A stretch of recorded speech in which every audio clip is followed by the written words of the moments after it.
पूजन कर सकता है। एक उपासक जो किसी एक उपास्य देव में है, वो बहुत से उपास्य देवों की पूजा या नाम कीर्तन या नाम जप कर सकता है अच्छी तरह। उत्तर, अच्छी तरह कर सकता है, परंतु ये साधारण भक्ति में, गौड़ी भक्ति में, वैधि भक्ति में, अनुरागात्मिका भक्ति में नहीं। बाबा उत्तर दे रहे। तो जब हम वृंदावन की भूमि से भक्ति की बात करते हैं थे प्रेम भक्ति, प्रेम लक्षणा भक्ति की बात, इसीलिए रसना कटो जो अन रटो, निरखी अन फुटो नयन, श्रवण फुटो जो अन सुनो, श्री राधा जस बैन। जैसे प्रश्न करते हैं एकांतिक में कुछ भक्त उपासक कि हम तो अमुक अमुक अमुक अमुक बहुत भगवान विराजमान किए हैं, तो सब भगवाने के स्वरूप हैं, आप मना क्यों करते हो? नहीं, मना नहीं है। साधारण भक्ति तो सबकी ऐसी होती है, लेकिन जब अनुरागात्मिका भक्ति, प्रेम लक्षणा भक्ति की बात आती, तब अनन्यता आ जाती है।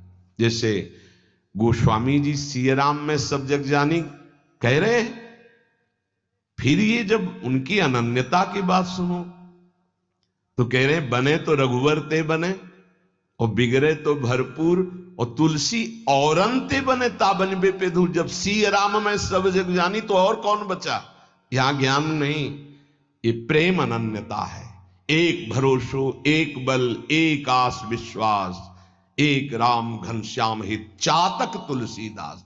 जैसे चातक आकाश से बरसे हुई स्वाति की बूंद के सिवा और कुछ ग्रहण नहीं करता, ऐसे ही प्रेम भक्ति मार्ग का उपासक अपने आराध्य देव के नाम रूप लीला धाम के सिवा अन्य उसकी कोई भावना ही नहीं रहती। तो जब तक अनुरागात्मिका भक्ति का परिचय नहीं मिला, उसमें नहीं, तब तक ये सब चलता है।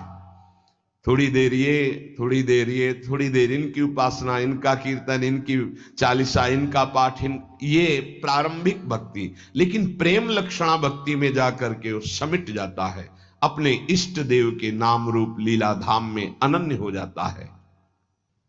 हमारी लाडली जो हम पे कृपा किए, तब हमें ये सौभाग्य मिला, तो अब हमें किसी की ओर आंख उठा के भी देखना नहीं है।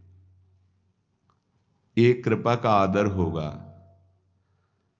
कोई भी त्रिभुवन में लालजू से बढ़कर नहीं है, उनकी समानता करने वाला कोई नहीं, फिर बढ़कर कैसे हो सकता है? और लालजू जिनके अधीन हैं, ऐसे समस्त सुख की खान बिहारिन जू से हमारा संबंध हो गया।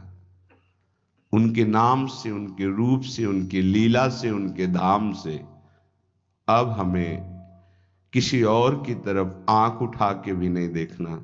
ये इस कृपा का आदर होगा। देखो, आपको सिद्ध होना नहीं है, ये अनुभव की बात कहते हैं। यदि आप शरीर के भोग, अंतःकरण का स्फुरण, इसको संभाल पावे गुरु कृपा से, तो आप अभी सिद्ध हैं।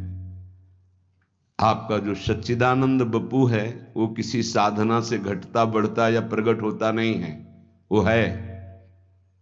उसी है का जहां अनुभव हुआ, तो भाव होने के कारण वही है तत्काल भाव में, अनुभव में आने लगता है। सखा भाव, सखी भाव, गोपी भाव, जो भाव वो है। उपासक परेशान है देह भाव में, अंतःकरण की स्फुरणाएं उसको जला रही हैं। ये गलती हमारी है कि हम अंतःकरण की स्फुरणाओं को अपने में मान रहे हैं। हम देह को अपना मैं मान रहे हैं। देह के भोग विलास, सुख सुविधा, असुविधा, दुख दुविधा, इनको अपना मान रहे हैं।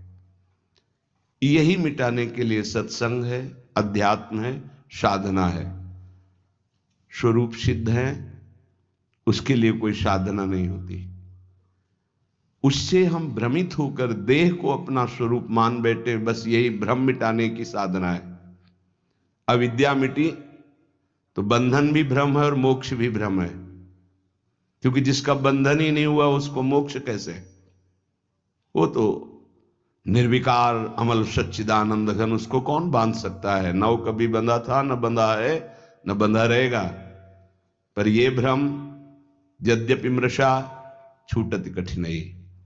इसीलिए गुरु कृपा पात्र जन इसकी परवाह नहीं करते कि मुझे कब क्या स्थिति प्राप्त हो। वो केवल सावधान इसमें रहते हैं कि मेरा असाधन न बनने पावे, शास्त्र विरुद्ध गुरुजनों के विरुद्ध आचरण न बनने पावे। बस आगे से आगे स्थिति भूमिका आपके हृदय में जागृत होती रहेगी, उसके लिए आपको कोई प्रयास करने की जरूरत नहीं है। आप कृपा पात्र हैं। साधना पुरुषार्थ एक अलग है और कृपा का स्वरूप अलग है। आप कृपा पात्र जन हैं। बस आपको इतना ध्यान रखना है कि असाधन न होने पावे, शास्त्र विरुद्ध गुरुवाणी के विरुद्ध आचरण न होने पावे। भूमिकाएं अपने आप जागृत होती चली जाएंगी। अब हमें आंख उठा के किसी और की तरफ नहीं देखना, कोई स्थिति हो या ना हो।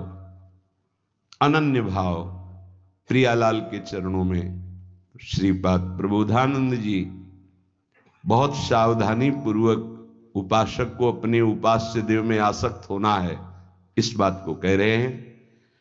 निमर्यादा स्वदमभितः सेवमाना विभूति पश्यत् ब्रह्माभिदमपि पदम नापि नाम्नाय वर्त्मो बृंदाटव्यामतिरतिरसैकाग्निमग्नं श्रितानां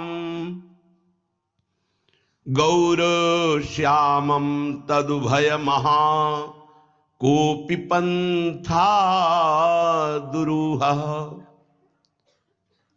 बहुत महिमा की बात करें कि ये मार्ग में चल पाना बड़ा दुरूह है। दुरूह बड़ा कठिन है। क्यों? प्रेम मार्ग में क्या कठिनता है? अनन्य रह पाना, टिक पाना। ज्ञान के मार्ग में हर समय फिसलन का डर होता है। जैसे ज्ञान के पंथ कृपाण के धारा परत खगेश लगे नहीं बारा, नष्ट होने में देर नहीं लगती, क्योंकि उसमें आश्रय भरोसा प्रभु का नहीं है, स्वयं आप चल रहे हैं। गिरे तो गिरे, चले तो चले। प्रेम मार्ग में भरोसा प्रभु का है, पर इसमें खास बात अनन्यता है। अगर अनन्यता दृढ़ हो गई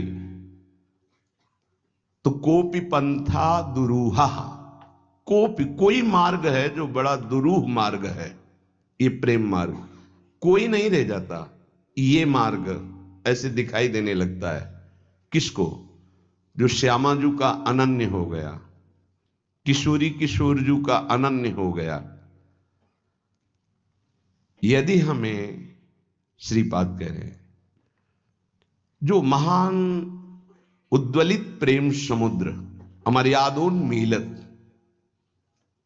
उन्मीलन प्रिया प्रीतम, जिनकी विविध प्रेम लीला रूपी तरंगों का पान सहचरी जन करती हैं, यदि हमको उनकी सेवा मिल जाती है, श्रीपाद कह रहे हैं स्व दमभितः सेवमाना विभूति, परम प्रेम वैभव स्वरूप श्री श्यामा श्याम गौर श्याम की सेवा मिल जाती है, तो पश्यत ब्रह्माभिदमपि पदम नापि नाम्न्या वर्तमो। मुझे ब्रह्म पद भी नहीं चाहिए, आंख उठाकर ब्रह्म पद की भी तरफ नहीं देखूंगा। ब्रह्म पद में दो भाव होते हैं, एक ब्रह्मा का परमेष्ठी पद और एक मोक्ष पद, ब्रह्म पद। मैं आंख उठाकर ब्रह्म पद की भी तरफ नहीं देखूंगा यदि हमें गौर श्याम श्यामा श्याम की सेवा मिल जाए। श्रीपाद कह रहे हैं श्री वृंदावन धाम में असीम प्रेम वैभव प्रकाशित करने वाली गौर श्यामम तदुभय महा, जो अभय प्रदान करने वाले, महाप्रेम प्रदान करने वाले श्यामा श्याम है, यदि इनकी सेवा मिल जाती है तो मैं श्रौत मार्ग, स्मार्त मार्ग, ब्रह्मपद, ब्रह्मबोध आंख उठा के भी इनकी तरफ नहीं देखूंगा।